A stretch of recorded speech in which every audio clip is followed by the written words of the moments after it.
안녕하세요. 조경료입니다. 이번에 미중 화폐전쟁 책을 내게 됐는데요. 저는 오랜 기간 이제 경제금융 쪽에서만 일했습니다. 그래서 제가 매일경제 기자를 했고요. 나중엔 KB금융지주 경영연구소에서 있었습니다. 그 사이 후배랑 금리수업 한유수업 책을 냈는데요. 이번에 이제 미중 간의 여러 가지 대결 중에서 패권이 되게 핫 이슈가 돼서 제가 책을 내게 됐습니다. 좋은 기회 주셔서 감사합니다.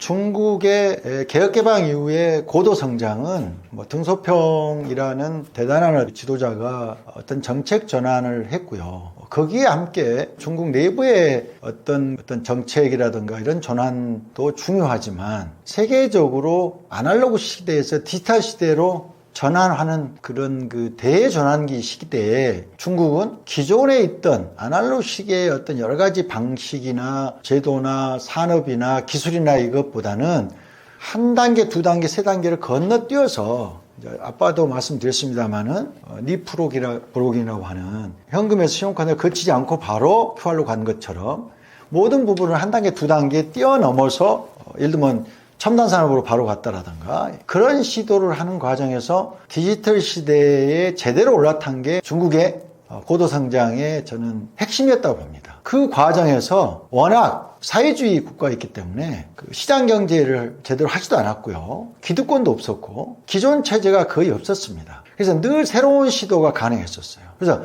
디지털 전환을 자연스럽게 받아들이고 그랬던 것이 이제 중국의 특징이라고 볼 수 있겠습니다. 앞에서 말씀드렸지만은 가장 확실한 증거가 바로 QR코드 결제를 하고 있는 알리페이 이체페이입니다. 지금 중국에서는 신용카드도 물론 있습니다. 하지만 QR로 직행했고요.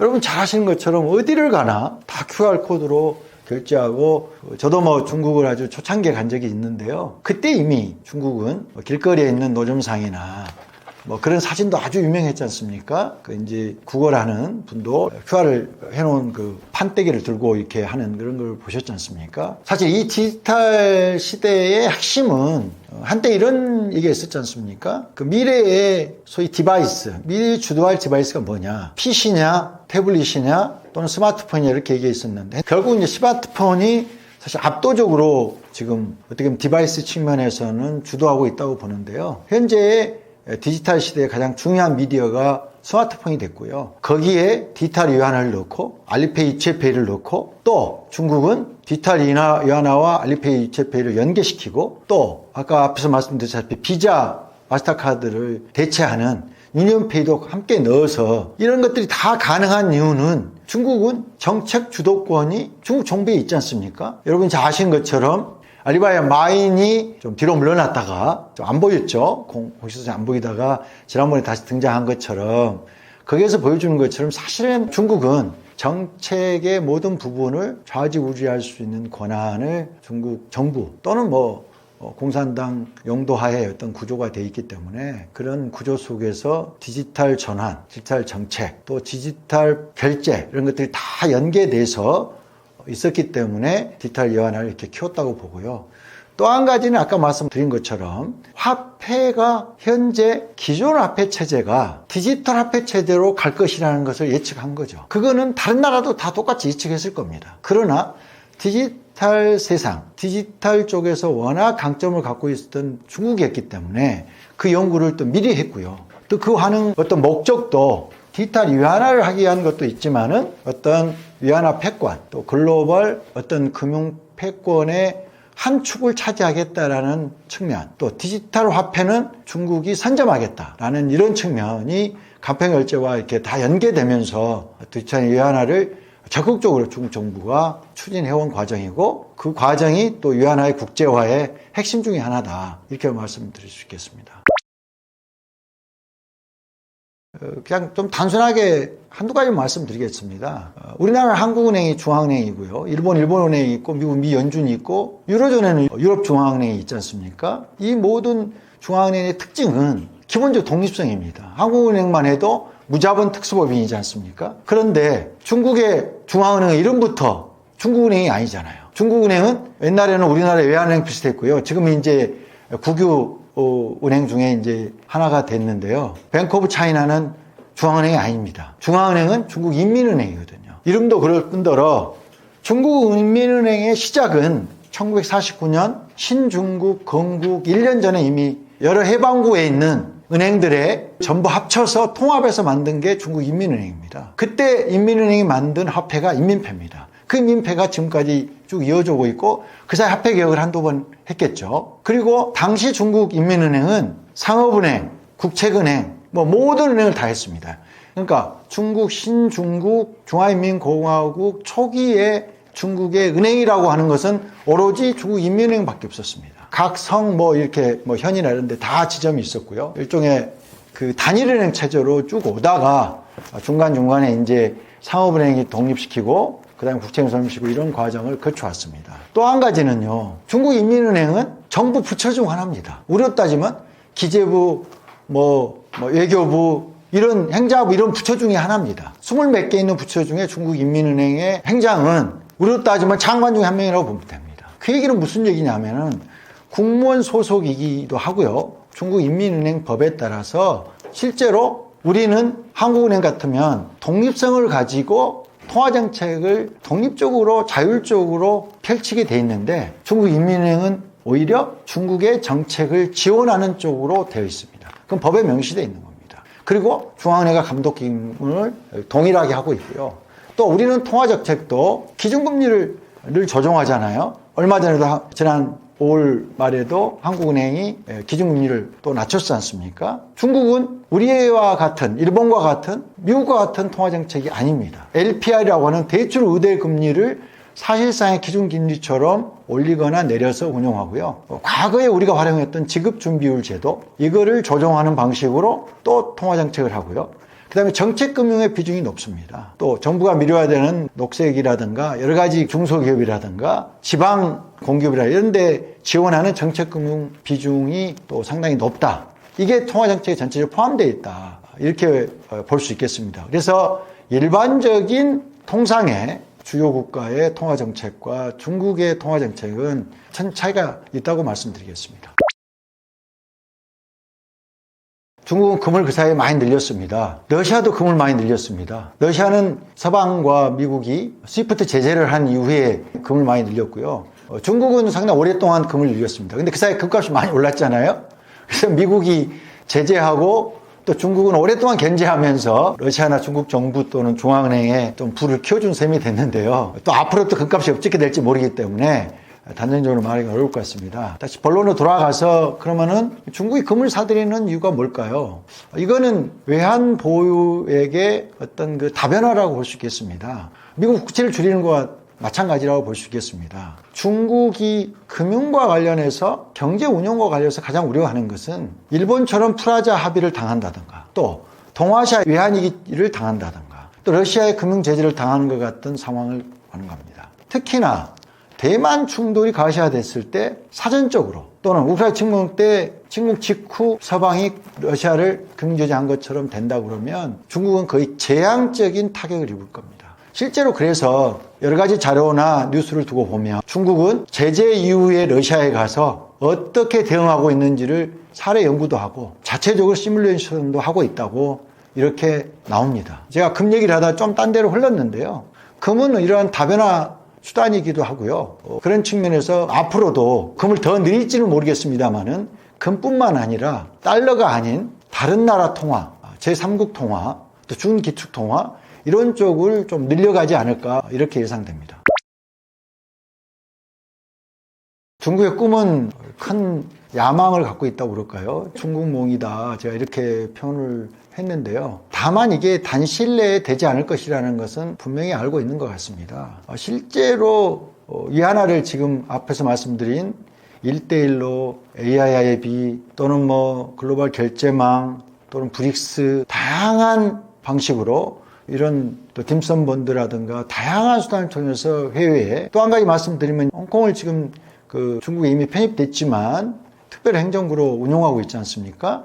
홍콩을 통해서 홍콩 거래소와 상하이 거래소와 연결되는 후광통, 또 선전 거래소 연결되는 선강통, 채권통 이를 다양한 통해서 이제 위안화의 국제화, 또 위안화의 국제라는 거 해외에서 위안화를 많이 사용하는 것을 지금 추진을 하고 있습니다. 그렇지만 실제 지금 상황에서 보면 위안화의 어떤 스위프트 결제망에서 비중이라든가 전 세계 여러 나라의 외환 보유액에서 비중이라도 보면은 3%에서 5, 6% 아주 미미한 수준에 불과합니다. 그래서 끊임없이 위안화를 늘릴 수 있는 방안을 찾을 거고요. 그 수단들이 지역협의체라든가 또는 통화수합이라든가 위안화 직거래 시장이라든가 위안화 직거래 시장은 서울에도 있습니다. 이런 것들을 통해서 끊임없이 확산시켜 나갈 거고요. 다만 아까 달러 스테이블 코인에서 말씀드린 것처럼 그 CBDC가 위안화 CBDC가 디지털 위안화로서 사실상 정부가 하지 않고 또 정부가 하지만 그 위안화 스테이블 코인처럼 국내나 또는 다른 나라에서 통용될 가능성이 좀 있을 것 같습니다. 지금도 마찬가지인데요. 디지털 위안화 ECNI라고 하고요. 숫자 인민폐라고 하는데 그때 숫자는 디지털이라는 뜻입니다. 인민폐라고 하는데 그거를 중국 사람들은 핸드폰에 다 넣어갖고 다닙니다. 그리고 핸드폰에 예를 들어서 1위안부터 100위안까지 모든 화폐가 아시는 것처럼 전부 멋대통 초상화로 되어 있거든요.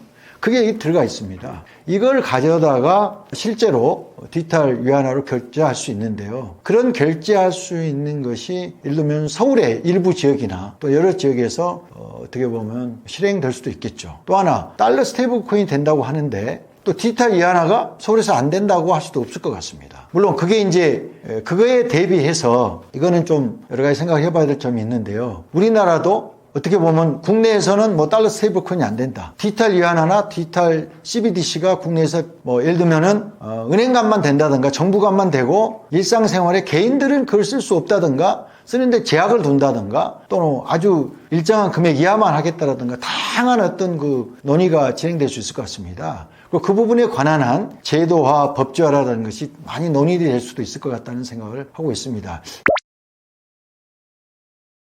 한 세대 안에는 어렵다. 아직까지 미국이 파운드에서 달러로 넘어올 때 벌써 영국보다 훨씬 높은 경제력과 영향력을 확보했었거든요. 근데 현재에서 보면 중국이 그 60%, 70% 사이의 GDP 기준으로요. 미국이 거기 있었고요.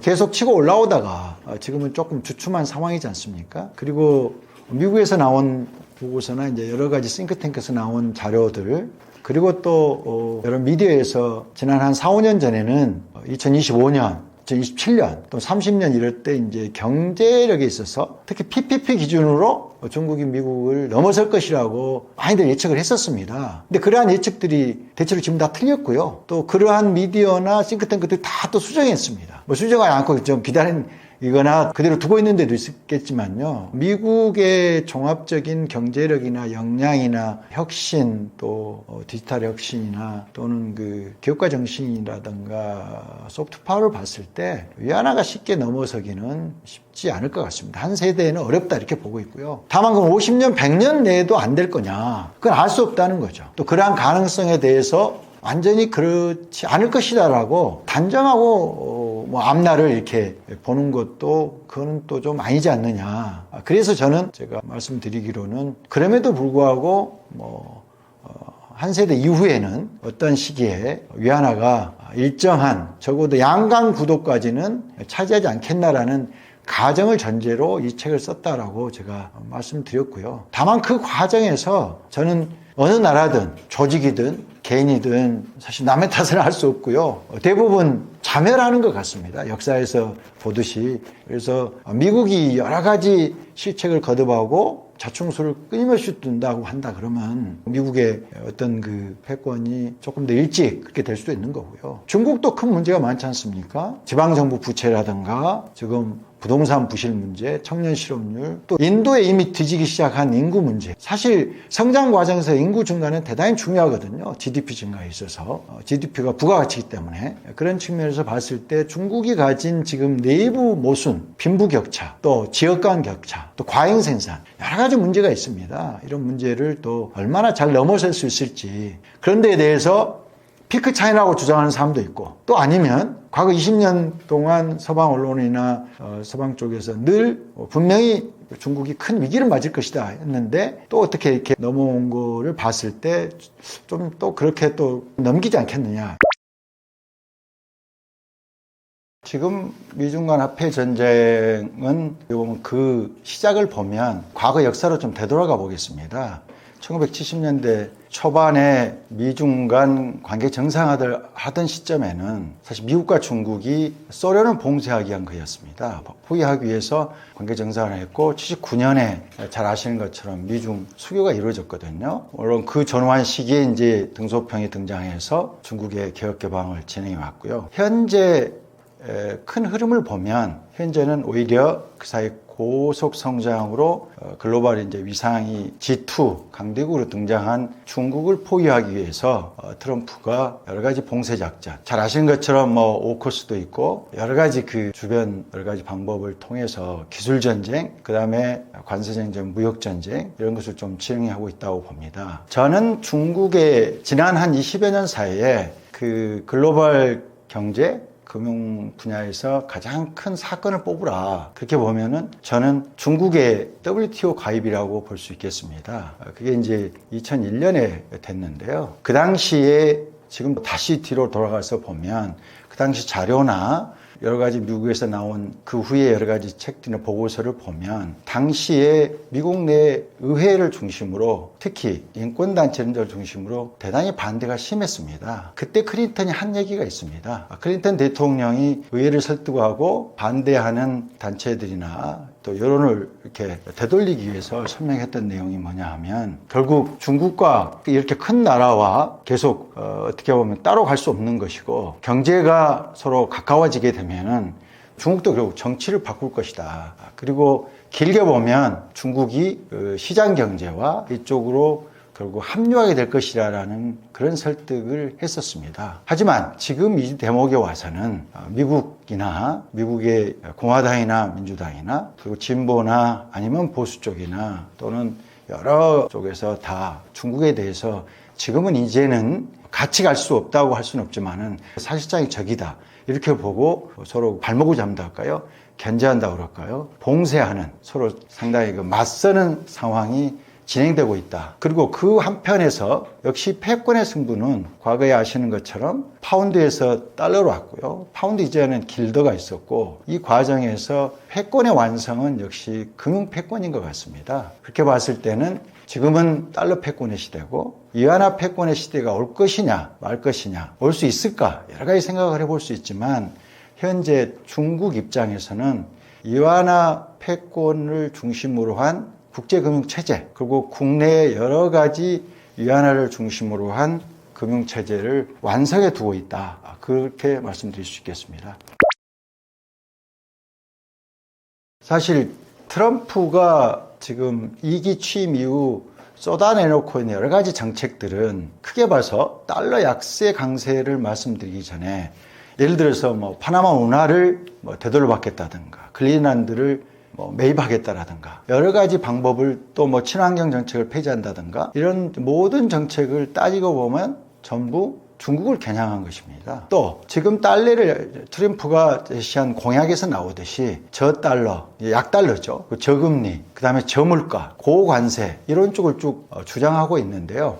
그 맥락을 전체로 보면 결국 달러 패권을 유지하겠다. 그 또 한 측면에서 보면은 중국 제조 2025에서 보듯이 중국이 지금 제조 분야에서 워낙 글로벌 강국으로 등장하고 있기 때문에 미국이 가장 사실 지난 10여 년 사이에 또 놀란 것 중에 하나는 중국 제조 2025라는 이 정책이 사실상 거의 대부분 성과를 냈습니다. 아시는 것처럼 전기차, 배터리, 드론, 항공, 우주, 또 친환경 이런 쪽에 있어서는 지금 사실상 중국이 1위가 됐거나 1위에 가까운 위치에 들어가 있는 거거든요. 그래서 그런 제조업 강국으로서의 중국에 맞서기 위해서는 특히 코로나 위기 때 공급망 문제로 큰 곤욕을 치렀기 때문에 지금 트럼프 입장에서는 제조업의 부활이라는 이 측면을 하나 또 보는 것 같습니다. 다시 정리하면 지금 달러 약세를 주장하고 있는데요. 그 배경에는 한편으로는 제조업 부활을 하려고 하는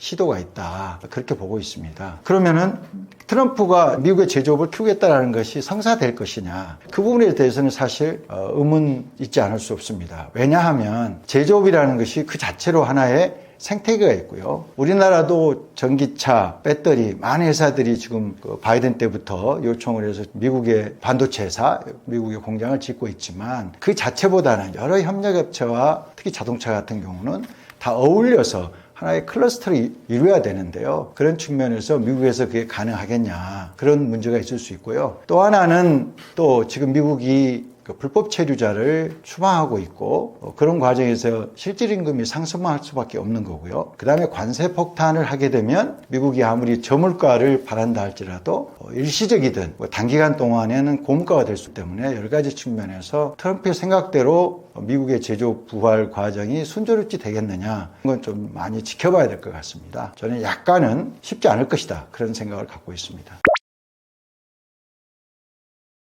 중국은 전 세계 최대 수입국입니다. 최대 수출국이기도 하고요. 그래서 위안화의 국제화, 위안화를 글로벌 거래에서 무역거래, 자본거래에서 많이 쓰게 만드는 것이 중국의 지금 상당히 큰 위안화 패권에서 목표이기 때문에요.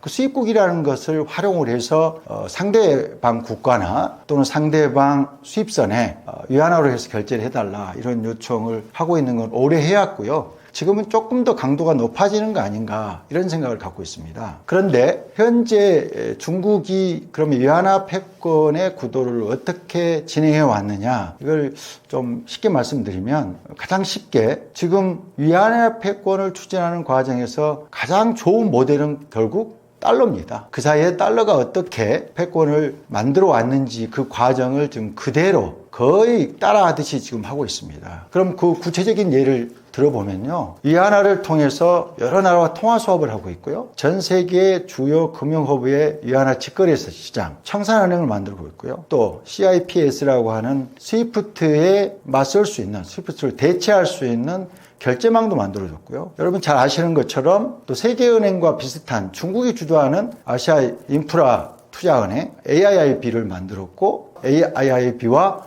1대1로는 또 아주 연계돼서 전 세계 사실 5대양 육제주 다 할 것 없이 아프리카, 중앙아시아, 중남미 할 것 없이 지금 뻗어나가고 있고요. 미국이 하는 것 중에 미국이 달러 패권을 운용하는 쪽에 안 하는 것은 환율 조작국 지정 정도 아닐까 생각합니다. 또 한 가지는 다른 측면에서 미국이 지금 달러 체제를 가동하는 데서 상당히 중요한 도구로 우리가 볼 수 있는 것이 우리가 자주 쓰는 해외 여행할 때 자주 쓰는 비자, 마스터카드 글로벌 신용카드가 있을 수 있고요. 또 지난번에 미국의 신용 등급을 낮춰서 되게 그 관심을 끌었던 무디스, S&P, 피치 같은 신용평가 회사 이런 회사들이 있는데요. 이 부분에 대해서도 중국은 글로벌 신용카드 회사로는 유니온페이 사실 자체 여러 가지 문제로 실패했지만 다공 국제 신용평가 회사를 만들어서 대응을 했습니다.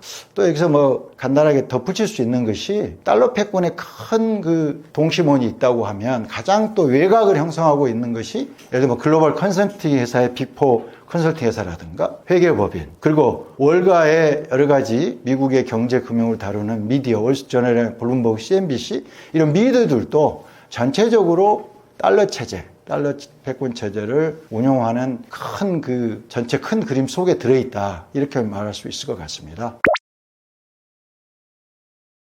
브릭스는 아시다시피 지금 5개 나라가 신흥주에서 다 큰 나라들이잖아요. 브라질, 러시아, 인도, 또 중국, 4군데가 먼저 시작을 했고요. 아시는 것처럼 이거는 그 골드만삭스 이코노미스트가 마케팅용으로 만들었던 용어인데 이게 이제 사실 글로벌 협의체가 됐다는 아주 독특한 특이한 하여튼 재밌는 어떤 국제 협의체라고 볼 수 있습니다. 나중에 이제 남아공이 합류하면서 브릭스 5개국이 됐고요. 그런데 현재 브릭스의 움직임이 상당히 주목을 받을 수밖에 없는 것은 지금 중국을 비롯해서 이 나라들이 전 세계에서 되게 그 영향력도 커지고 있고 인구도 많고요. 또 GDP 비중도 높아지고 있고 경제력도 되게 그 성장 가도를 보이고 있습니다. 현재 지난번에 작년 말인가요? 작년 초인가 4개 브릭스 5개국에서 4개국이 들어갔고요. 사우디아라비아가 초청을 받았지만 최종 가입 발표는 보류하고 있습니다. 그리고 현재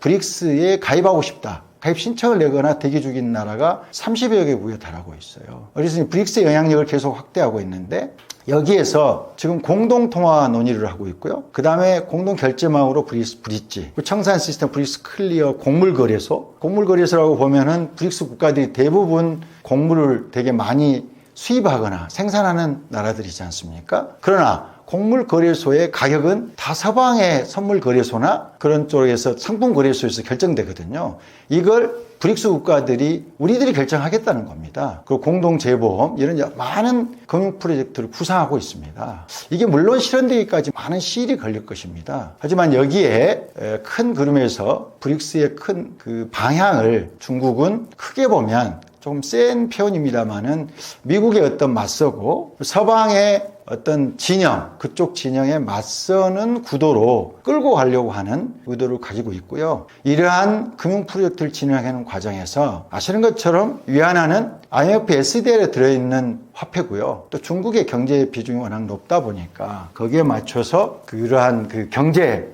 브릭스를 위안화 국제화의 큰 통로로 활용하려는 생각을 갖고 있는 것 같습니다. 그런 점에 있어서는 상하이 협력국도 비슷합니다. 상하이 협력기구는 SCO라고 하는데요. 이게 이제 9개 또 중앙아시아, 카자흐스탄 이런 국가들과 중국, 러시아가 주도되어 있는데요. 이란이 2023년에 가입하면서 상당히 중요한 기구가 되었고요. 이건 별도 기구로 운영되고 있습니다. 이게 이제 당초는 지역안보협의체였는데 경제협력 쪽으로 많이 역할을 확대하고 있고 1대1로나 IIB 프로젝트에 많이 활용되고 있습니다. 브릭스 공동통화가 가장 큰 이슈인데요. 브릭스 공동통화는 벌써 몇 년 전에 러시아가 처음으로 제기했고요. 계속 그 공식적, 비공식적으로 브릭스 회의에서 논의되어 왔습니다. 아시는 것처럼 5개 나라 또는 지금 늘어난 브릭스 플러스에서 9개 나라가 공동통화를 구상한다는 것은 경제 규모도 다르고 여러 가지 사회 경제 체제나 문화적 또는 경제 그 규모나 그 차이가 있기 때문에 쉽지 않습니다.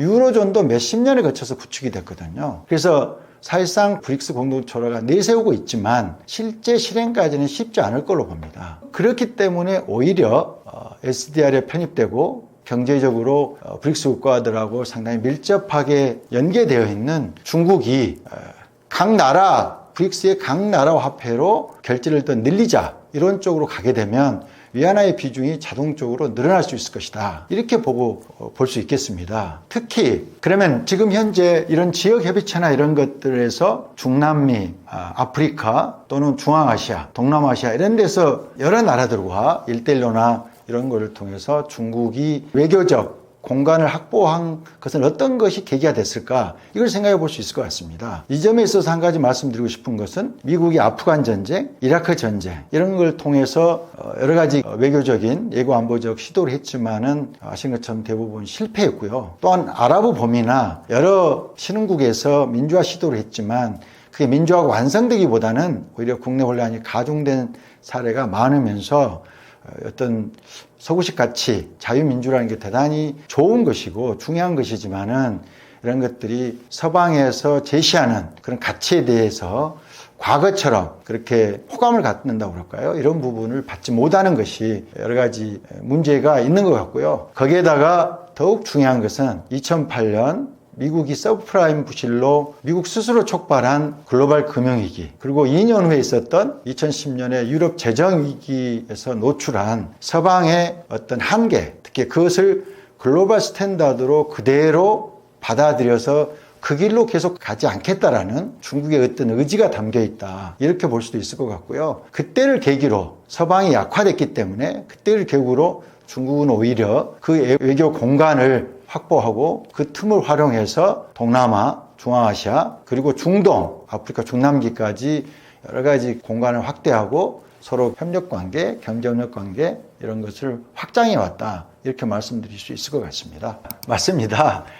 제가 책에서 이중화폐 전쟁이라는 이름으로 이제 위안화의 도전, 또 위안화 중심으로 중국이 과연 위안화 패권, 또 달러 패권에 맞서기 위해서 어떤 생각을 갖고 어떤 전략으로 쭉 추진해 왔는지 지금도 진행되고 있는 내용을 쭉 좀 설명을 드렸습니다만은 현실은 달러가 압도적입니다. 전 세계 외환보유고의 거의 절반이 달러고요. 잘 아신 것처럼 기존의 전통 금융권에서 이용하는 스위프트 국경 간 결제망에서 활용되는 통화도 달러가 압도적인 것은 사실입니다. 더욱 중요한 것은 달러 체제라는 것이 글로벌 금융시장에서 미국 국채가 없으면 사실상 돌아가기 어려운 구조라고도 할 수 있습니다. 왜냐하면 미국 국채는 미국이 어쨌든 그 달러를 발행하면서 생긴 국채이기도 합니다만은 그 국채가 다른 나라 또는 그 미국의 무역 흑자가 있는 나라들이 그걸 사들여서 가지고 있기도 하고요. 또 외환보유고로 가지고 있기도 하고요. 전 세계의 금융회사들이 또 가지고 있기도 하고 연기금에서 20년, 30년 보험사 이런 데서 50년짜리 갖고 있기도 합니다.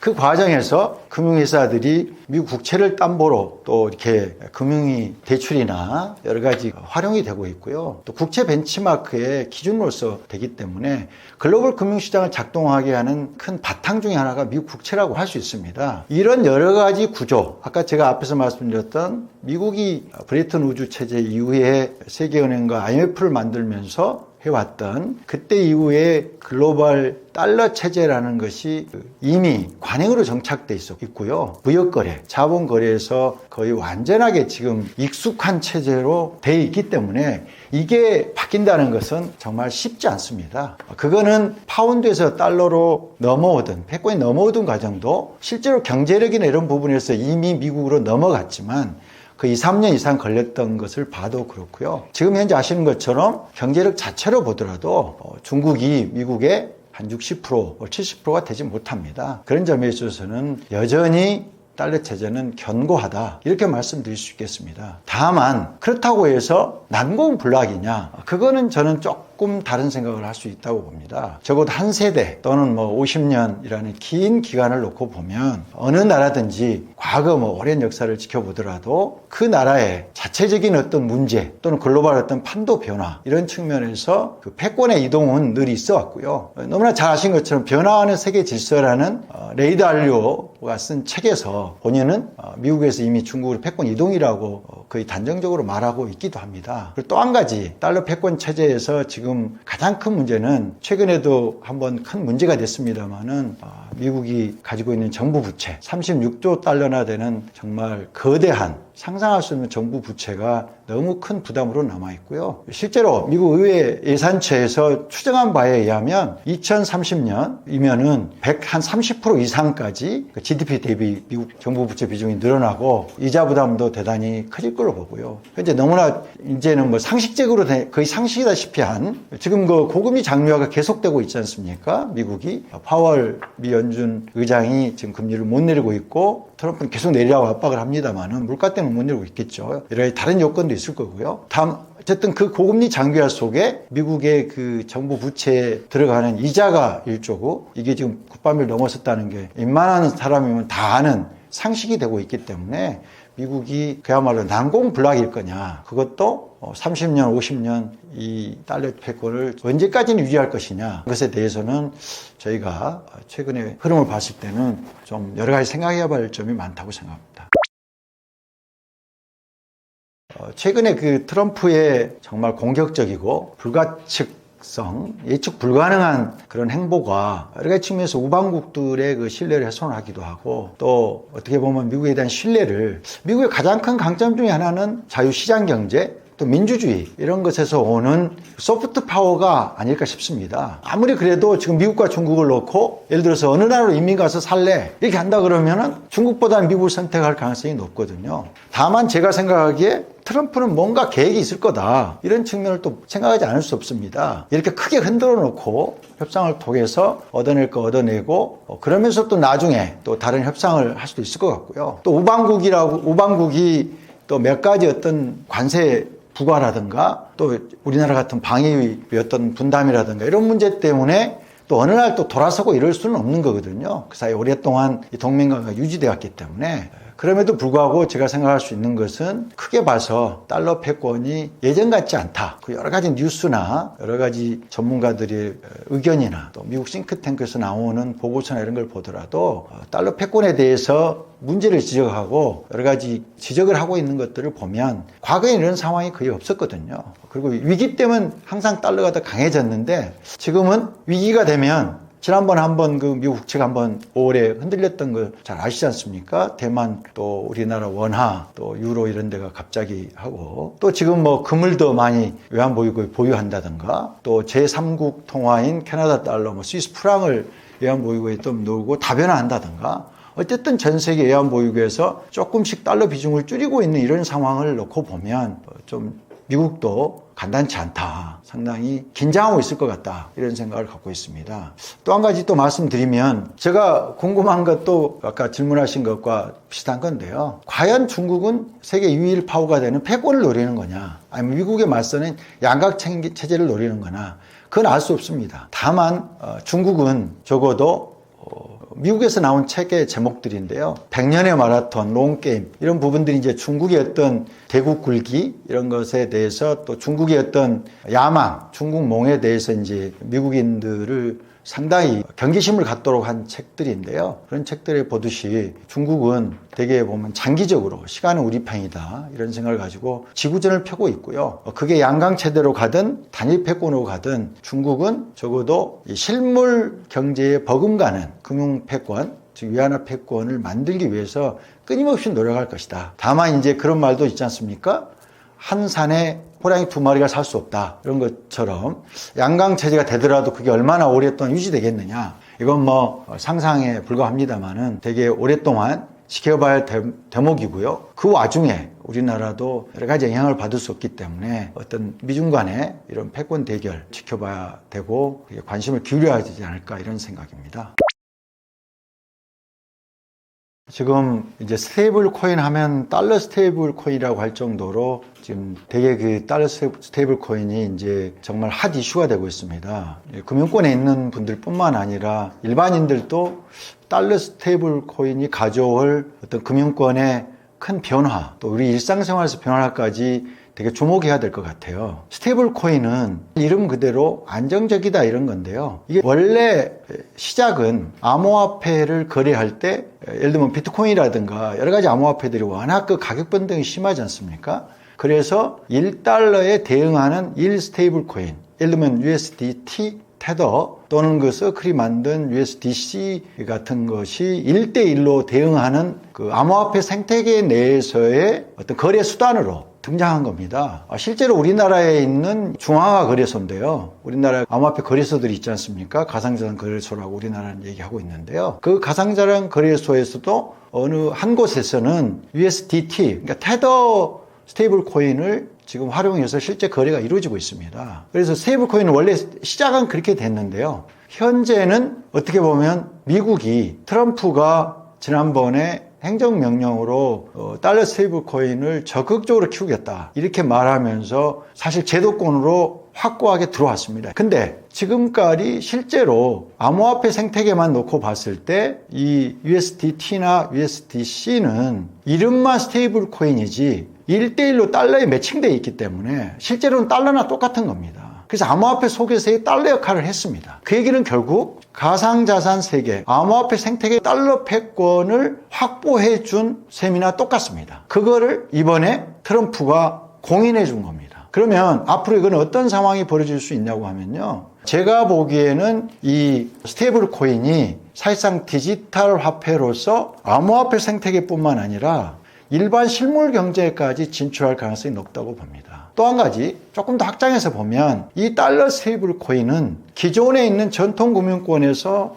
스위프트나 이런 데를 통해서 송금이 이루어지고 지급결제가 이루어진 것과 달리 핸드폰이나 인터넷망 또는 통신을 통해서 디지털 화폐에서 전 세계에 통용될 가능성이 있습니다. 그 점은 우리나라도 마찬가지입니다. 전통 금융권에 있었던 통상적인 화폐와 달리 디지털 화폐 로 이렇게 이동하는 이 시기에 스테이블 코인, 특히 달러 스테이블 코인은 대단히 큰 역할을 할 가능성이 있고, 그래서 지금 우리나라 국내에서도 국회라든가 또는 담당 부처에서 이 스테이블 코인을 되게 많이 연구하고 지금 대응 방안을 찾고 있는 걸로 알고 있습니다.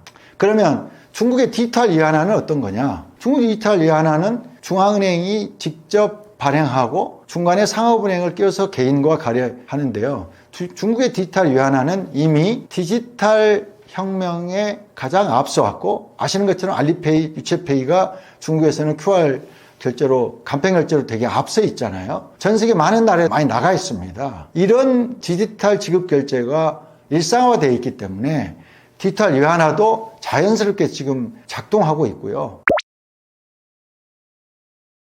분명히 지금 트럼프의 큰 구상은 달러 스테이블 코인을 통해서 달러 패권을 강화하겠다. 디지털 세상, 특히 디지털 화폐로 이동하는 시기에 달러 스테이블 코인으로 달러 패권을 강화하겠다. 이 점에 있어서는 분명하게 미국의 어떤 정책 의도가 그런 쪽에 있다고 봅니다. 제가 여기서 조금 딴 설명을 드리면, 브레이튼 우즈 체제가 세계은행과 IMF가 들어오고 이론수당 35달러라는 어떤 금환 본위제, 달러와 금과 묶인 그 금환 본위제로 달러 패권이 완성되었을 때, 그거가 깨진 게 1971년인가 2년인가요? 닉슨 쇼크로 깨졌거든요. 달러 위기는 그때 이후로, 브레이튼 우즈 체제 이후로 달러 위기는, 첫 번째 위기는 저는 닉슨 쇼크였다고 봅니다. 그 닉슨 쇼크로 고정환율제에서 변동환율되면서 대단히 흔들릴 때 그 위기를 넘어가게 해준 것은 페트로달러였습니다. 당시에도 키신저가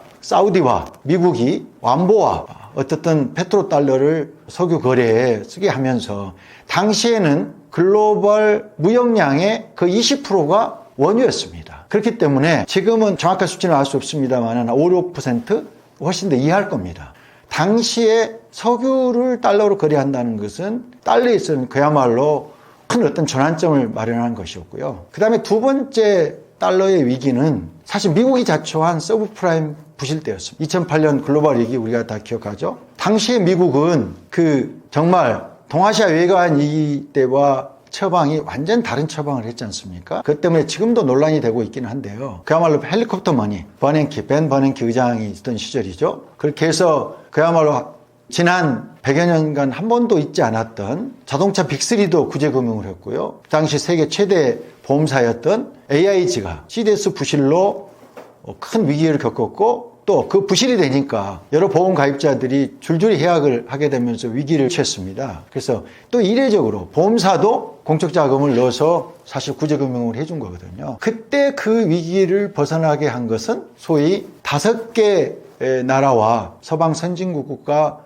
미 연준이 맺은 국가 간 상시 통화 수합입니다. 그 나라들은 잘 아시다시피 유로존, 그 다음에 엔화, 파운드, 스위스 프랑, 캐나다 달러, 이 5가지는 지금도 어느 시기든 달러를 가져다 쓸 수 있고요. 무기한입니다. 상시 통화 수합을 그때 형성했고요. 그 이후 달러 체제를 그 부분으로 보강해왔다. 이렇게 할 수 있겠습니다. 저는 지금 현재 달러 스테이블 코인이 현재 국가 불채로 흔들리고 중국의 공세 속에 달러의 어떤 패권이 상당히 흔들리고 있는 상황에서 이 스테이블 코인은 디지털 화폐로 넘어가는 시점에 미국이 내놓은 상당히 중요한 카드다. 정책 방향이다. 이렇게 저는 생각하고 있습니다. 그만큼 달러 패권에 대한 관심도 많아지고 30년 달러 패권 연장된다라는 표현 자체에서 보듯이 달러 패권이 계속 흔들거리지 않느냐, 이런 걸 좀 전제하고 있는 질문이기도 한 것 같습니다. 저는 뭐 꼭 그렇게는 생각하지 않습니다. 달러 패권이 여전히 아까 말씀드린 것처럼 미국의 경제력, 국방력 또는 소프트 파워, 법과 제도, 시장 경제와 어떤 자유민주주의나 이런 측면에서 봤을 때 전체적인 미국의 역량이라고 할까요? 미국의 경쟁력이라고 할까요? 미국의 종합적인 그걸 봤을 때는 달러 패권이 그 위에, 그런 바탕 위에 달러 패권이 있기 때문에 이렇게 쉽게 흔들리지 않을 거라고 봅니다. 다만 오히려 제가 지금 말씀드리고 싶은 것은 디지털 세상에서 달러 패권을 확보하려는 게 달러 스테이블 코인이라고 하면 앞으로 아주 주요국은, 만약에 이건 가정입니다. 주요국, 준기축통화 또는 자국 내에서 신뢰가 대단히 높은 화폐는 스테이블 코인, 달러 스테이블 코인에 이렇게 먹힌다고 그럴까요? 영향을 크게 안 받을 가능성이 있습니다. 하지만 여러분이 잘 아시겠지만은 캄보디아 같은 나라는 잔돈은 자국화폐를 합니다. 그러나 중요하게 큰 돈, 또 주요한 결제는 달러가 통용됩니다. 지금도 캄보디아는 해외에 가서 뭐 해외 투자를 유치한다든가 할 때 오히려 달러로 거래되기 때문에 우리나라는 대단히 안정적이고 환 리스크가 없다고 강조합니다. 또 아시다시피 아르헨티나 이런 데는 인플레가 엄청 심하지 않습니까? 전 세계 그런 나라들 많습니다. 아프리카에도 일부 그런 나라들이 있고요. 이런 나라들은 현재도 암호화폐가 비트코인이나 암호화폐가 선호되고 있고요. 또 그 대신에 그런 암호화폐를 포함해서 그 달러 스테이블 코인이 디지털 화폐로서 또 안정적인 그 자국화폐의 대체 수단으로서 잠식해 나갈 가능성이 대단히 높을 것 같습니다. 그 점에서 본다면 우리나라도 되게 사실은 원화의 신용도는 대단히 높은 편이지 않습니까? 그리고 실제로 우리나라의 국가 등급도 높은 편입니다. 그래서 대단히 안정적이고 한국은에서 원화 가치라든가 또는 통화 정책에 대한 안정적인 정책 유지를 위해서 여러 가지 역할을 하고 있지 않겠습니까? 또 많이 보고 있을 거고요. 그래서 저는 달러 스테이블 코인에서 한국은행이나 또 정부 당국에서 관심을 많이 갖고 있을 것 같습니다만은 정말 예의주시해야 된다. 또 이럴수록 오히려 우리나라의 그 화폐, 원화의 어떤 중요성, 또 안정성, 신뢰도를 잘 지켜나가야 된다. 이런 말씀을 드리고 싶습니다. 지니어스법은 민주공화 양당의 많은 의원들이 동의하고 진행되고 있는 걸로 제가 자료나 이런 데서 봤는데요. 이게 달러 스테이블 코인에 대해서 트럼프나 미국이 얼마나 진심인지 이걸 보여주는 것 같습니다. 미국에서 법안을 하나 만드는 게 특히 논란이 되는 법안이 그게 쉽지 않다는 걸 아시잖아요. 지금 트럼프가 이기 시작하면서 수많은 행정명령을 쏟아내는 것은 법으로 만들기 어렵기 때문입니다. 그래서 이게 나중에 이제 여러 가지 합의가 되면은 법안으로 돼서 안정화 되겠지만요. 그렇지 않으면 마치 트럼프가 CBDC를 준비했던 바이든의 행정명령을 본인이 폐기시킨 것처럼 트럼프가 또 뭐 오랫동안 할 수도 없는 거니까요. 그 후에 또 바뀔 수도 있거든요. 그런데 이 지니어스법은 달러 스테이블 코인의 어떤 구조 그리고 누가 할 수 있을지 스테이블 코인의 담보는 어떤 걸로 해야 될지 또 관리 감독을 어떻게 할지 이거에 대해서 상당히 자세하게 이 법에 대해서 이미 다들 잘 아시고 많이 보도도 됐기 때문에요. 분석한 여러 가지 영상도 많고 자료도 아주 많습니다. 그래서 이걸 쭉 보실 필요도 있는데요. 그걸 보시면 제가 앞에서 말씀드린 것처럼 크립토 생태계 내에서뿐만 아니라 실물 경제 내에서도 달러 스테이블을 통해서 달러 패권을 자연스럽게 확장하고 연장하려고 하는 미국의 의지가 담겨 있다. 이렇게 말씀드릴 수 있겠습니다.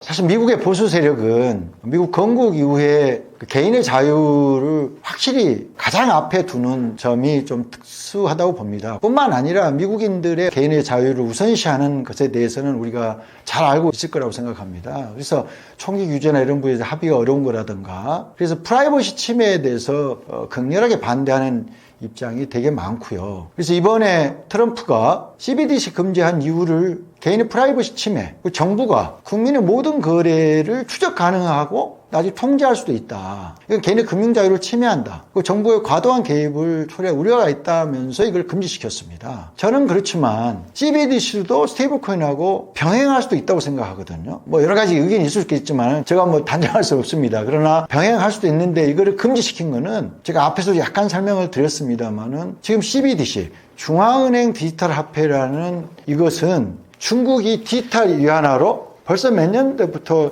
상용화하고 있고요. 중국의 많은 곳에서 이미 활용되고 있습니다. 더구나 M브릿지 프로젝트라고 홍콩에서 하고 있는데요. 이건 중국 인민은행 산하 기관을 통해서 진행하고 있는 건데요. 태국, 아랍에미레이트, 또 나중에 사우디도 참여했습니다. 그 홍콩과 함께 국경 간 디지털 화폐를 거래하는 이거를 실험해 왔습니다. 이 M브릿지 프로젝트는 잘 아시겠지만 국제결제은행이 함께 참여해서 진행해 왔습니다. 국제결제은행은 오랫동안 CBDC의 여러 가지 프로젝트를 진행해 왔습니다. 그런데 작년에 어떤 이유인지 모르지만 여러 가지 미국의 압력도 있다라는 억측이 있었고요. 그런 뉴스도 있었습니다. 그런 보도도 있었는데요. 그 엠브리지 프로젝트, 그러니까 중국이 주도하는 디지털 화폐의 국경 간 거래, 국경 간 결제 이런 부분의 그 프로젝트에서 BIS가 철수했습니다. 그런 여러 가지 정황을 놓고 다소 그 미국이 영향력을 행사하지 않았느냐 이런 얘기도 있는데요. 트럼프가 CBDC를 금지한 것은 금지 이유에서 든 것처럼 상당히 권위주의 체제인 중국이 선점하고 있지만 이거를 개인의 자유를 보호해주는 스테이블 코인으로 대체하고 또 그걸로 맞선다고도 볼 수 있고요. 그래서 CBDC는 다소 나쁜 화폐고 스테이블 코인은 좋은 쪽 아니냐 이런 점을 또 좀 강조하지 않았나 하는 생각도 좀 생각해 볼 수 있을 겁니다. 트럼프 대통령이 CBDC를 금지하고 스테이블 코인을 키우겠다라고 하는 것이 특히 CBDC를 금지하는 것이 중국을 겨냥한 것이다. 이런 해석을 할 수도 있다라고 하는 것은 조금 그 뒤로 돌아가서 미국의 마크 저커버그가 페이스북이 그 리브라 프로젝트를 추진했었습니다. 당시 리브라는 국경을 넘나드는 글로벌 디지털 화폐를 추진했었거든요. 당시에 미국 의회와 행정부 이런 쪽에서 거의 청문회나 이런 쪽에서 난타를 당했습니다. 저커버그가. 그래서 나중에는 모든 나라에서 통용되는 디지털 화폐가 아니라 각 국별로 이걸 하겠다는 걸로 해서 리브라 프로젝트의 이름을 DM으로 바꿔서 추진하겠다고 했다가 그것마저도 무산됐습니다. 근데 지금 와서 생각해 보면 당시 저커버그가 추진했던 리브라는 지금 스테이블 코인과 거의 같을 수가 있습니다. 예를 들면 달러와 또는 달러에 버금가는 어떤 그 담보가 있는 상태에서 1달러 대 1스테이블 코인 이걸로 발행되는 현재 스테이블 코인의 구조와 당시 저커버그가 구상했던 리브라 프로젝트가 거의 같은 거거든요. 근데 지금은 되고 그때는 안 됐다라는 것은 어쨌든 지금 미국이 그 사이에 중국의 CBDC나 디지털 화폐의 선정 이런 부분에 대해서 경계해 오다가 이번에 어떤 스테이블 코인의 활용도 특히 암호화폐 생태계뿐만 아니라 시골경제 활용도에 대해서 여러 가지 이제 진전과 또는 어떤 연구 또는 정책적인 어떤 판단들이 이루어져서 지금은 다른 식으로 가고 있지 않느냐 이런 생각을 해볼 수도 있겠습니다.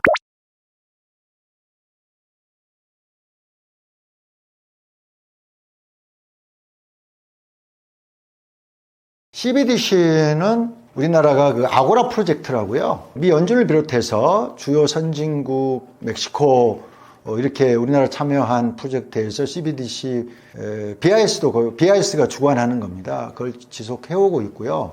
또 아까 한국은행은 그 중국이 주관한 홍콩에서 하고 있는 엠브리지 프로젝트에 업적으로도 참여하고 있습니다. 실제로 또 한국은행은 CBDC 관련 부서에서 연구도 많이 해왔고요. 또 기술적인 부분이나 이런 부분에서 되게 다른 나라에 비해서 되게 앞서 있는 걸로 기술적으로 또는 여러 가지 정책 제도 연구 면에서 앞서 있는 걸로 평가를 받고 있습니다. 그래서 이번에 현재 진행 중인데요. 우리나라는 한국은행 주관으로 프로젝트 한강이라는 걸 진행하고 있습니다. 10만 명 대상으로 예금 토큰이라든가 이걸 줘서 편의점 또 원오프라인에서 사용하는 지금 실험을 하고 있고요. 다른 나라에서 많이 주목하고 있을 것 같습니다. 참여한 분들의 어떤 만족도나 이런 부분도 이제 나중에 봐야 되겠죠. 다만 이 CBDC는 한 나라가 독자적으로 하기에는 약간은 조금 그 여러 가지 난점이 있을 수도 있습니다. 그래서 한국은행의 입장은 충분히 연구하고 실용화를 할 수 있는 그런 어떤 파일럿 테스트를 충분히 해놓되 실제로 이거를 CBDC를 우리나라 국민들이 사용하고 이런 시기는 조금 지켜보는 쪽인 것 같습니다. 그런데 앞에 말씀드린 것처럼 달러 스테이블 코인에 얘기한 것처럼 스테이블 코인에 관해서는 지금 어떻게 보면 여러 가지 분위기가 확 바뀌고 있습니다. 원화 스테이블 코인에 대해서 얼마 전 한국은행 이창용 총재께서 은행에 한해서 원화 스테이블 코인을 발행하고 또 어쨌든 그런 부분을 시중은행들한테 협조 요청을 했습니다. 그 점은 전 세계적으로 지금 주목을 끌고 있는 달러 스테이블 코인 대응을 위해서 어떻게 보면 상당히 신속하게 대응 방안을 찾아야 되겠다라는 쪽으로 움직이고 있다. 저는 그렇게 보고 있습니다. 되게 크게 이슈가 됐던 것이 지난번에 이제 중국과 일본의 미국채 매각이고요. 일본의 그 재무상이 미국채 매각을 합상 카드로 쓸 수 있다 이런 얘기를 해서 되게 주목을 받지 않았습니까? 근데 저는 그 중국과 미국의 국채 매각은 좀 서로 달리 봐야 된다고 생각합니다. 중국은 지금 아시는 것처럼 오랫동안 미국채를 줄여왔습니다. 제가 보기에는 정확치 않습니다. 한 10여 년 이상인데요. 미국은 중국의 그 미국채 보유 규모는 상당히 외환보유고에서 포함되어 있는 건데요. 되게 그 1위를 오랫동안 유지했었습니다. 그러다가 일본에 이 1위 자리를 밀려줬고요. 그 다음에 최근 들어서는 영국에 이어서 3위로 줄어졌습니다. 중국이 미국채를 계속 줄여온 것은 제가 생각하기에는 장기적으로 봤을 때 중국이 미국을 상대로 금융과 관련해서 가장 걱정하는 것은 제가 보기에는 한 두세 가지가 있는데요. 첫째는 지금까지 사건으로 두고 보면 첫째는 플라자 합의입니다. 과거 1985년에 일본을 상대로 미국이 소위 엔화 가치를 크게 높이도록 했던 그때의 플라자 합의 같은 상황을 겪지 않겠다라는 걸 중국은 염두에 두고 있고요. 두 번째 우리 생각할 수 있는 것은 러시아 스위프트에서 배제됐던 우크라이나 침공 때 스위프트에서 배제했던 러시아 같은 상황을 겪지 않아야 되겠다. 이런 것들이 중국한테는 강하게 중국 지도부라고까 금융 쪽을 운용하는 쪽에서는 갖고 있는 것 같습니다. 그래서 길게 봐서 어떤 시기, 특히 여기서 좀 되게 가정에서 얘기하기는 어렵습니다만은 이미 여러 군데서 이미 나온 거긴 하지만 미국의 정보기관이나 군 쪽에서는 시진핑이 이제 2027년까지 대만 침공 부분에서 군대의 태세를 완비하라라는 얘기를 했다. 이런 식으로 지금 계속 나오고 있기도 한데요. 그 점에서 봤을 때 중국이 가장 우려하는 것은 대만과 어떤 충돌이 일어났을 때 미국이나 서방이 금융 제재를 하는 것을 가장 우려할 것 같습니다. 만약 금융 제재를 하게 되면 스위프트 결제를 안 되고 여러 가지 다른 부분이 있는데 현재 중국이 갖고 있는 예를 들면은 CIPS 같은 국경화 결제망이라든가 다양한 어떤 대체 수단이 있지만 실제로 그것으로 지금 현재 중국 규모의 무역 거래와 자본 거래를 소화한다는 건 사실 어려울 겁니다. 그런 점에서 중국은 이제 지속적으로 장기적으로 미국과의 어떤 관계, 또 미국의 금융 제재나 이것에서 피할 수 있는 수단을 찾고 있는 것 같고요. 일본은 좀 다르다고 생각합니다. 일본은 너무나 미일 동맹의 강력한 동맹 속에서요. 거의 뭐 항상 국제 어떤 기구나 국제적으로 목소리를 낼 때 똑같은 목소리를 냈고요. 지난번 트럼프를 찾아갔던 그 이시바 총리와의 관계를 보더라도 미국과 일본은 사실은 딴 생각을 품을 수 없는 관계라고 생각합니다. 잘 아시는 것처럼 일본이 이미 반도체에서 사실 경쟁력이 없어서 다 한국이나 대만으로 왔는데 다시 미국이 조율을 해서 대만 TSMC와 일본, 미국이 합쳐서 일본의 반도체 공장을 1년 반인가요? 2년도 안 돼서 짓고 또 짓고 있지 않습니까? 이런 모든 과정을 보듯이 그렇고요. 그 다음에 오커스라고 하는데도 일본이 참여하고 있고요. 또 지역안보협의체인 사자안보대와 코드의 핵심으로 또 일본이 참여되어 있고요. 이런 측면에 있어서 사실 한국과 일본은 좀 다릅니다. 그래서 저는 갓도 재무상이 얘기한 미국 국채 매각을 카드로 쓸 수 있다. 이거는 그야말로 그냥 해프닝으로 한번 말해본 것에 불과하다. 실행할 가능성도 별로 없고요. 그냥 말로 끝날 그럴 사안이다고 이렇게 보는 게 맞을 것 같습니다. 많이 다뤄지고 여러 자료라든가 또는 뉴스에서도 많이 봤습니다. 그리고 실제 무디스가 미국을 신용 강등한 이후에 별다른 시장에 큰 영향이 없고 물론 그 이후에 조금 흔들리긴 했었는데요. 미국은 이미 잘 아시는 것처럼 S&P나 피치가 이미 트리플 A에서 더블 A로 내린 지가 돼 있기 때문에요. 무디스 자체도 2023년에 트리플 A에서 그 등급 내에서 안정적에서 부정적으로 이미 등급 내 강등을 이미 했습니다. 그런데도 이제 이번에 무디스에서 얘기한 것처럼 오히려 저는 무디스가 신용 강등을 하면서 배경 설명한 게 상세하게 자료를 냈는데요. 거기서 나온 게 저는 더 중요하다고 생각합니다. 첫째는 미국 의회와 행정부가 국가 부채를 줄이려고 하는 의지나 이런 게 별로 없다라는 것이 가장 큰 강등 이유고요. 또 하나는 미국 부채 규모가 워낙 크고 이자 부담이라든가 앞서 말씀드렸지만은 그런 부분이 계속 눈덩이 좀 쌓여가기 때문에 이거는 트리플 A 국가는 아니고 더블 A 국가 정도 된다 이렇게 보는 거죠. 실제로 트리플 A 국가는 한 10여 개국 불과하고요. 그럼에도 불구하고 미국의 더블 A라고 할지라도 신용 등급은 꽤 높은 편이라고 할 수 있겠습니다. 그러면서 무디스가 그 자료에서 AA 안정적이라는 등급을 주면서 미국이 세계 경제 비중이 여전히 25% 내고 실리콘밸리 비롯한 그 혁신 역량과 기업가 정신이 강하고 기축동화도 탄탄하다. 정책과 제도, 또 법치, 또 글로벌 소프트 파워에서 미국이 강력하다는 점에 있어서 미국 달러가 기축통화의 역할은 여전히 강력하게 탄탄하게 유지하고 있다는 것을 얘기하고 있습니다. 그래서 미국의 금융 위기를 얘기하는 것은 조금 강한 우려가 아닐까 이렇게 생각합니다.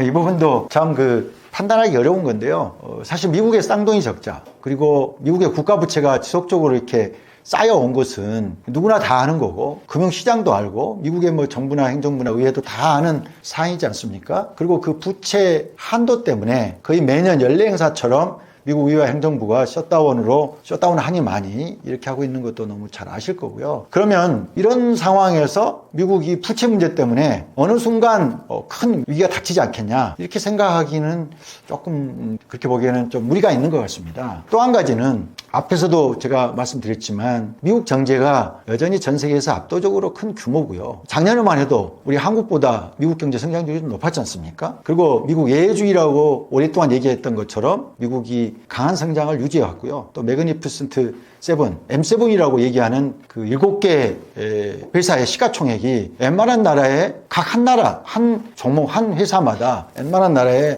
GDP보다 더 많을 정도로 어쨌든 플랫폼이나 빅테크 분야에서 강력한 힘을 보여주고 있는 것이 사실이지 않습니까? 예를 들면 M7에 대해서는 MS 공화국이다, 구글 공화국이다, 메타 공화국이다. 사실은 지금 국경 없는 세상이 됐지 않습니까? 전 세계가 한 나라나 마찬가지고요. 옛날에 실시간을 얘기했지만 지금 순식간에 전 세계가 정보와 유통되는 세상에 살고 있기 때문에 이 세상에서 이런 디지털 세상에서 미국의 어떤 빅테크 또는 플랫폼이 전 세계를 장악해 왔고요. 그 중에 그것의 핵심이 저는 미국 예외주의가 아닌가 이런 생각을 갖고 있습니다. 그래서 미국 정부가 부채가 많다 해서 미국이 망하다고 볼 수는 없고요. 오히려 미국 기업들이 강하기 때문에 또 미국이 또 대단히 예를 들면 회사가 어려워지면 크게 사람을 줄였다가 다시 또 좋아지면 받기도 하는 여러 가지 노동 유연성도 대단히 잘 돼 있고 또 계속 해외에서 트럼프 들어서 좀 달라지고 있습니다만은 미국의 R&D 역량이나 전 세계의 중요한 이공계 또는 인문계 관련 중요한 전열은 거의 대부분 지금 미국에서 나오고 있지 않습니까? 또 미국의 어떤 대학이나 민간 연구소나 기업의 연구소들의 어떤 연구 역량이 어떻게 보면 전 세계를 이끌어가고 있는 상황이기 때문에 미국 정부 부채만을 놓고 미국이 위기다, 또 무너질 것이다 이렇게 보는 것은 조금 무리한 해석이다. 이게 제 생각입니다. 재밌는 질문을 해주셨는데요. 트럼프가 가장 경계하는 게 무엇일까요? 저는 시장이라고 생각합니다. 지난번에도 아주 높은 관세율을 했다가 발을 뺀 것도 결국은 시장의 움직임, 특히 자본시장이 아닐까 생각합니다. 자본시장은 미국민들의 자산 구성의 한 40% 가까이가 주식 등 금융자산입니다. 401k나 이런 것들 또는 무슨 여러 가지 펀드나 이런 것으로 미국의 개인이 갖고 있는 자본시장을 통해서 부를 이렇게 축적하거나 또는 불리는 이게 자본시장이기 때문에 자본시장이 크게 흔들리거나 또 하락한다고 하면 그 부분에 있어서 견디기 힘들 것입니다. 또 한 가지는 또 미국의 여론이 있지 않겠습니까? 얼마 안 가서 또 내년이면은 아시는 것처럼 2년마다 미국은 선거가 있기 때문에 중간 선거를 통해서 중간 평가를 받아야 되는데 지금은 트럼프가 전 세계 다른 나라를 상대로 지금 관세 폭탄을 하고 우리도 높은 관세를 지금 해서 지금 협상을 하고 있고 여러 나라하고 협상을 하고 있습니다만은 미국 내 트럼프에 대한 여론은 지지율은 40%대로 상당히 높은 수준입니다. 그래서 지금은 높지만 이러한 트럼프의 임기 초의 정책들이 효과를 발휘해서 미국 우선주의, 마가 이런 부분에서 미국 여론이 동의할 만한 성과를 내지 못한다면 미국 여론이 달라질 수 있을 것입니다. 그런 측면에서 길게 봐서 트럼프도 시장과 여론에 이게 상대로 장사가 없지 않겠습니까? 이런 측면이 있을 수 있고요.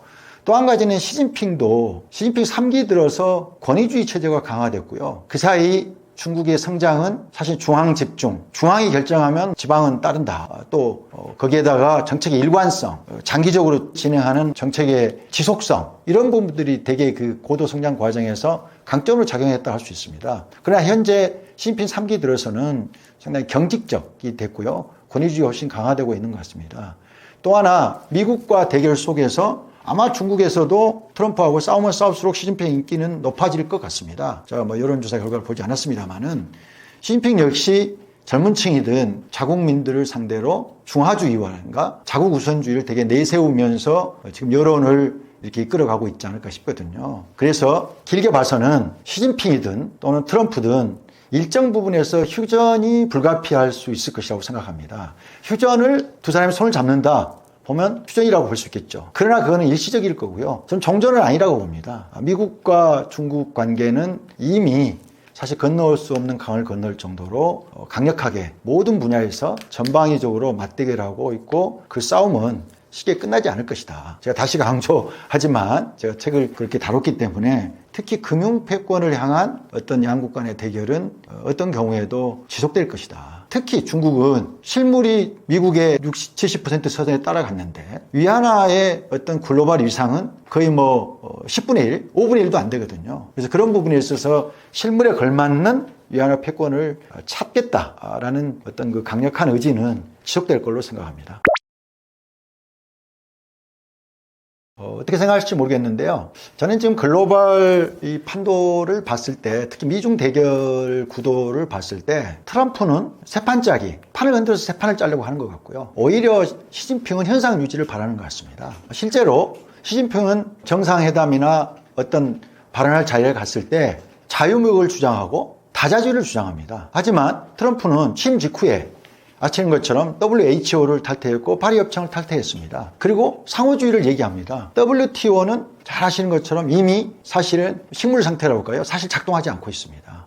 WTO를 누가 만들었습니까? 미국이 만들었습니다. 또 중국을 WTO에 가입시켜서 시장경제로 끌어들인 것도 미국입니다. 그렇지만 그 WTO를 지금 미국이 버리고 있습니다. 이런 측면에서 보면 미국의 앞으로 트럼프의 어떤 행보라든가 이걸 봤을 때 시진핑과 그 트럼프가 그 제조업 살리기 이를 시도하는 것은 미국의 러스트벨트라든가 지지층을 겨냥해서 공약 상하기도 하고 당연히 추진해야 될 것은 맞는 것 같습니다. 그렇지만 제조업이라는 것이 하루아침에 될 수도 없는 거고요. 또 이미 떠난 제조업을 다시 불러와서 다시 부활시킨다는 것은 더욱더 쉽지 않은 상황인 것도 맞는 것 같습니다. 다만 지금 트럼프가 미국에 불러들이고 있는 리쇼링을 하고 있는 업종들은 미래 산업들 또는 첨단 산업이라고 할까요? 반도체라든가 또 전기차라든가 이런 쪽이기 때문에 그런 쪽에 이제 미국의 경쟁력을 유지해야 된다는 어떤 그런 목표를 가지고 있는 건 맞는 것 같습니다. 그래서 어쨌든 미국이 그 사이에 금융자본주의라고 할 정도로 월가 중심으로 운영됐다고 하면 메인스트리트라고 하는 제조업을 되살려서 어떻게 보면 서로 균형이 맞고 또 하나는 코로나 때 공급망 위기에서 맞았던 것처럼 그걸 보완하려는 시도라고 볼 수 있고요.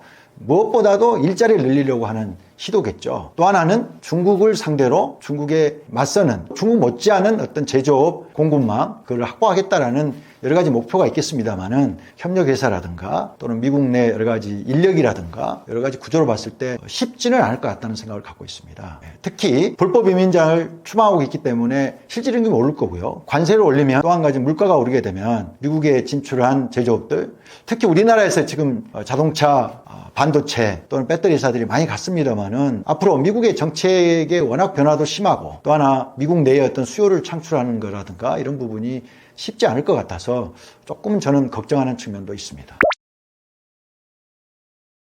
미국과 중국을 보는 시각이 각자의 다 관점이 있는 것 같고요. 그런데 특히 이제 우리나라는 저도 마찬가지입니다. 저도 그 사드 사태 얼마 후에 중국에 출장을 갔을 때 정말 그때 만난 중국의 이제 어떤 전문가 분들인데요. 이런 얘기를 한 거를 좀 이렇게 이런 자리에서 밝힐 수 있을지 모르겠습니다만은 참 그 큰 일을 저질렀다라는 표현을 하는 것 들었어요. 정말 저희는 억울하기 짝이 없는 그런 상황인데도. 그래서 제가 조심스럽게 이거는 벌써 오래 지난 얘기입니다만은 한국인들이 중국에 대해서 진짜 여러 가지 여론이나 이런 부분에 사드 사태는 너무너무 악영향을 줄 수 있다. 그런 얘기를 제가 한 적도 있고 그게 기억나기도 하는데요. 실제로 사드 사태 이후 우리나라의 그 중국에 대한 어떤 반감이라든가 심지어 일부에서는 아주 진짜 부정적인 측면이 엄청 많이 부각되어 있는 것도 사실입니다. 실제 그건 많은 부분이 중국이 자초한 측면도 있고요. 그리고 남중국해라든가 또는 최근에 어떤 인도와 분쟁이라는 것들 봤을 때도 국경 분쟁이나 이런 측면에서 중국은 과거 달리 훨씬 강경하게 나오고 있는 것도 사실이고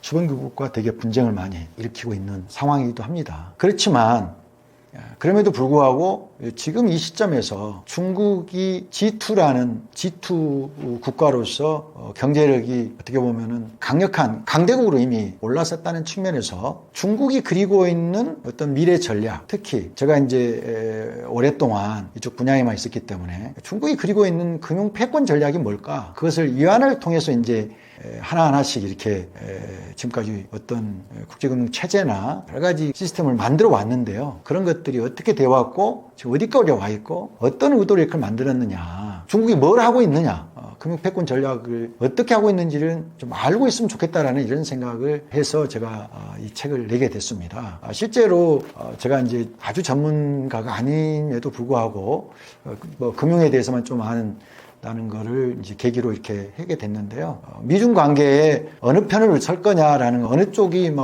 진짜 아주 세게 얘기하면 표현한다 그러면 친중이냐 친미냐 뭐 이런 쪽을 떠나서 중국이 뭘 하고 있는지를 우리가 현실적으로 냉정하게 한번 보는 그런 계기가 됐으면 좋겠다라는 게 제가 좀 드리고 싶은 말씀입니다. 감사합니다.